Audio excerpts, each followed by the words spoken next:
সংবাদ সবাইকে স্বাগত জানাচ্ছি। আমি ফিরোজ তোহা। শুরুতে সংবাদ শিরোনাম জানিয়ে দেব এই মুহূর্তে হাতে পাওয়া সর্বশেষ গুরুত্বপূর্ণ বাংলা আপডেট সংবাদ।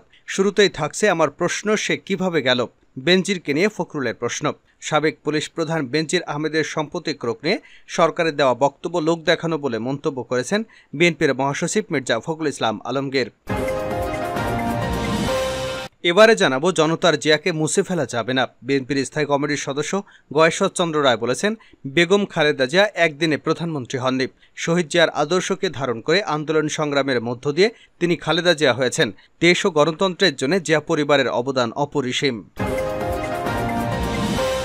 জানাবো, পুলিশের সাবেক মহাপরিদর্শক বেনজির আহমেদের ব্যক্তিগত অপরাধের দায় পুলিশ নেবে না বলে জানিয়েছেন স্বরাষ্ট্রমন্ত্রী আসাদুজ্জামান খান কামাল। এবারে থাকছে, দেশের ব্যাংকগুলো সব লুট হয়ে গেছে। বাংলাদেশের চলমান অর্থনৈতিক ও রাজনৈতিক সংকটের জন্য ক্ষমতাসীন আওয়ামী লীগ সরকার দায়ী। আজকে দেশের সব ব্যাংকগুলো লুট হয়ে গেছে, অর্থনীতি ভঙ্গুর অবস্থা রয়েছে। এসব সংকটের সমাধান করতে হলে আওয়ামী লীগকে ক্ষমতা থেকে সরাতে হবে। এজন্য সবাইকে ঐক্যবদ্ধভাবে আন্দোলনে ঝাঁপিয়ে পড়তে হবে। খেলাফত মজলিস আয়োজিত এক গোলটেবিল আলোচনায় বক্তারা এসব কথা বলেন।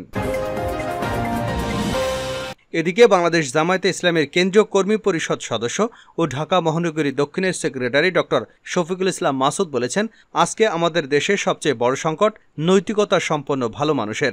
এবং সর্বশেষ জানাবো আন্তর্জাতিক সংবাদ। এবার বাইডেনের প্রস্তাব প্রত্যাখ্যান করে দিল বেঞ্জামিন নেতানিয়াহু। মার্কিন যুক্তরাষ্ট্রের প্রেসিডেন্ট জো বাইডেন প্রস্তাবিত 3 পর্যায়ের চুক্তির প্রস্তাবনা প্রত্যাখ্যান করে দিয়েছে ইসরায়েলের প্রধানমন্ত্রী বেঞ্জামিন নেতানিয়াহু। তিনি বলেন, হামাসের সামরিক এবং প্রশাসনিক ক্ষমতা ধ্বংস না হওয়া পর্যন্ত গাজা যুদ্ধ বন্ধ হবে না। এতক্ষণ শিরোনাম শুনছিলেন, এবার বিস্তারিত। প্রিয় দর্শক, আপনি যদি এই চ্যানেলে নতুন হয়ে থাকেন, ভিডিওটি দেখতে দেখতে চ্যানেলটি সাবস্ক্রাইব করে আমাদের সঙ্গেই থাকুন। আর এই ভিডিও সম্পর্কে আপনি আপনার মূল্যবান মতামতটি কমেন্ট বক্সে জানিয়ে দিন। আর হ্যাঁ প্রিয় দর্শক, জানিয়ে দিন ভিডিওটি কোথা থেকে দেখছেন। আমার প্রশ্ন, সে কিভাবে গেল। বেনজিরকে নিয়ে ফখরুল। সাবেক পুলিশ প্রধান বেনজির আহমেদের সম্পত্তি ক্রোক নিয়ে সরকারের দেওয়া বক্তব্য লোক দেখানো বলে মন্তব্য করেছেন বিএনপির মহাসচিব মির্জা ফখরুল ইসলাম আলমগীর। তিনি বলেন, পত্রিকা দেখলাম বেনজির আহমেদ দেশ ছেড়ে চলে গেছেন। চৌঠামে সপরিবারে চলে গেছে। যাওয়ার আগে তার ব্যাংক অ্যাকাউন্টগুলো খালি করে দিয়ে গেছে। ব্যাংক অ্যাকাউন্ট থেকে 60 কোটি টাকার মতো নেওয়ার খবর বেরিয়েছে, হয়তো আরও বেশি হতে পারে। আমার প্রশ্ন, সে কিভাবে গেল। সরকার বলল তার সম্পত্তি আমরা ক্রোক করছি। আদালত থেকে বলল দুদক থেকে মামলা করেছে, তাকে কোথাও যেতে দেওয়া হবে না। তাহলে সিঙ্গাপুর এয়ারলাইন্সে করে কিভাবে চলে গেল। সরকারের প্রশ্রয়ে নাকের উপর দিয়ে গিয়েছে। শনিবার দুপুরে জাতীয় প্রেস ক্লাবের সামনে এক আলোচনা সভায় বেনজির আহমেদ দেশে নেই গণমাধ্যমে প্রকাশিত খবর তুলে ধরে বিএনপির মহাসচিব এসব কথা বলেন। সম্মিলিত পেশাজীবী পরিষদের উদ্যোগে প্রয়াত রাষ্ট্রপতি জিয়াউর রহমানের 43তম শাহাদাত বার্ষিকী উপলক্ষে এ সভা হয়। আওয়ামী লীগের সাধারণ সম্পাদক ওবায়দুল কাদেরকে উদ্দেশ্য করে বিএনপির মহাসচিব বলেন, তাহলে এই যে কথা বলছেন, কেউ ছাড় পাবে না। আমরা সবার বিচার করি। আপনি বাংলাদেশের মানুষ সবাইকে আহাম্মক মনে করেছেন। দেশের মানুষ তো আহাম্মক না, সবাই বোঝে এগুলো সব আপনাদের লোক দেখানো প্রতারণা। এখন পর্যন্ত এই প্রতারণা করে দেশ শাসন করছেন। সরকার দেশকে লুটের সাম্রাজ্যে পরিণত করেছে উল্লেখ করে মির্জা ফখরুল ইসলাম বলেন, শুধু এক বেনজির আজিজ নয়, অসংখ্য বেনজির আজিজ তৈরি করেছে এই সরকার। দেশটাকে একটা লুটের রাজ্যে পরিণত করেছে। এখান থেকে আমাদের দেশটাকে রক্ষা করতে হবে। বিশ্বাস করি দেশের মানুষকে সঙ্গে নিয়ে লড়াই সংগ্রামের মধ্য দিয়ে এই দানব সরকারকে আমরা পরাজিত করব। সত্যিকার অর্থে একটা জনগণের সরকার, গণতন্ত্রের সরকার প্রতিষ্ঠা করতে সক্ষম হব। তিনি বলেন, গণতন্ত্রের জন্য আমরা লড়াই সংগ্রাম করছি। একটা কথা আমাদের মনে রাখতে হবে, বিজয় আমাদের অর্জন করতেই হবে, সাফল্য আনতে হবে। বাংলাদেশে বিএনপি কখনোই তার অভিষ্ট লক্ষ্য থেকে সরে দাঁড়াবে না। কৌশল পরিবর্তন হলে অটুট আছে। আমরা ব্যর্থ নই, নতুন করে উজ্জীবিত হয়েছি, নতুন করে আবার কাজ শুরু করেছি। জয় আমাদের হবে, কারণ আমরা সত্যর পথে, ন্যায়ের পথে লড়াই করছি। জনতার জিয়াকে মুছে ফেলা যাবে না, গয়েশ্বর। বিএনপির স্থায়ী কমিটির সদস্য গয়েশ্বর চন্দ্র রায় বলেছেন, বেগম খালেদা জিয়া একদিনে প্রধানমন্ত্রী হননি। শহীদ জিয়ার আদর্শে ধারণ করে আন্দোলন সংগ্রামের মধ্য দিয়ে তিনি খালেদা জিয়া হয়েছেন। দেশ এবং গণতন্ত্রের জন্য জিয়া পরিবারের অবদান অপরিসীম। তিনি বলেন, আজ অবৈধ ক্ষমতা ধরে রাখার জন্য জিয়া পরিবারকে ধ্বংস করার চেষ্টা করা হচ্ছে। যে জিয়া জনতার, সে জিয়াকে মুছে ফেলা যাবে না। যে বিএনপির জন্ম হয়েছে দেশ এবং জনগণের প্রয়োজনে, সে বিএনপিকে নিঃশেষ করা যাবে না। শনিবার দুপুরে রাজধানীর ধোলাইখালে সাবেক প্রেসিডেন্ট এবং দলটির প্রতিষ্ঠাতা চেয়ারম্যান জিয়াউর রহমানের ৪৩তম শাহাদাত বার্ষিকী উপলক্ষে ঢাকা দক্ষিণ শ্যামপুর কদমতলী থানা বিএনপি অঙ্গ ও সহযোগী সংগঠন আয়োজিত দোয়া মাহফিল এবং খাবার বিতরণ অনুষ্ঠানের প্রধান অতিথির বক্তব্যে এসব কথা বলেন তিনি। গয়েশ্বরচন্দ্র রায় বলেন, খালেদা জিয়ার জনপ্রিয়তা আকাশচুম্বী, তাই তার নাম শুনলে প্রধানমন্ত্রীর প্রেসার বাড়ে। এই গাত্রদাহ থেকে খালেদা জিয়াকে বন্দী করে রাখা হয়েছে, আর যার নেতৃত্বে জনগণ গণতন্ত্র পুনরুদ্ধার আন্দোলনে ঐক্যবদ্ধ হয়েছে হাজার মাইল দূরে থেকে, সেই তারেক রহমান যদি আওয়াজ দেয় তাতেই ক্ষমতাসীনদের কানের পর্দা ফেটে যায়। বেনজিরের দায় নেবে না পুলিশ। স্বরাষ্ট্রমন্ত্রী পুলিশের সাবেক মহাপরিদর্শক বেনজির আহমেদ ব্যক্তিগত অপরাধ করে থাকলে তার দায় পুলিশ নেবে না বলে জানিয়েছেন স্বরাষ্ট্রমন্ত্রী আসাদুজ্জামান খান কামাল। শনিবার ঢাকা বিশ্ববিদ্যালয় টিএসসি অডিটোরিয়ামে মাদ্রাসা শিক্ষার্থীদের বক্তৃতা প্রতিযোগিতার পুরস্কার বিতরণী অনুষ্ঠানে তিনি একথা বলেন। আসাদুজ্জামান খান বলেন, সাবেক আইজিপি বেনজির আহমেদ দুর্নীতি করে থাকলে এটা তার ব্যক্তিগত ব্যাপার, এর দায় পুলিশ নেবে না। তদন্তের পরই জানা যাবে তিনি কি করেছেন।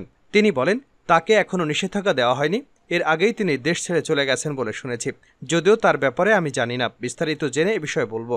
ঝিনাইদহ ৪ আসনের সংসদ সদস্য আনোয়ারুল আজিম আনার হত্যাকাণ্ড ইস্যুতে স্বরাষ্ট্রমন্ত্রী বলেন, মূল মামলা ভারতেই হয়েছে, তাই ভারত সরকার যুক্তরাষ্ট্রে আবেদন করতে পারবে। তিনি বলেন যে যেখানেই আছে তাদের ধরতে আদেশ দেওয়া হয়েছে। পলাতকদের নেপাল থেকে ফিরিয়ে আনার ব্যবস্থা নেওয়া হবে, যারা অপরাধী তাদের আইন অনুযায়ী ব্যবস্থা নেওয়া হবে।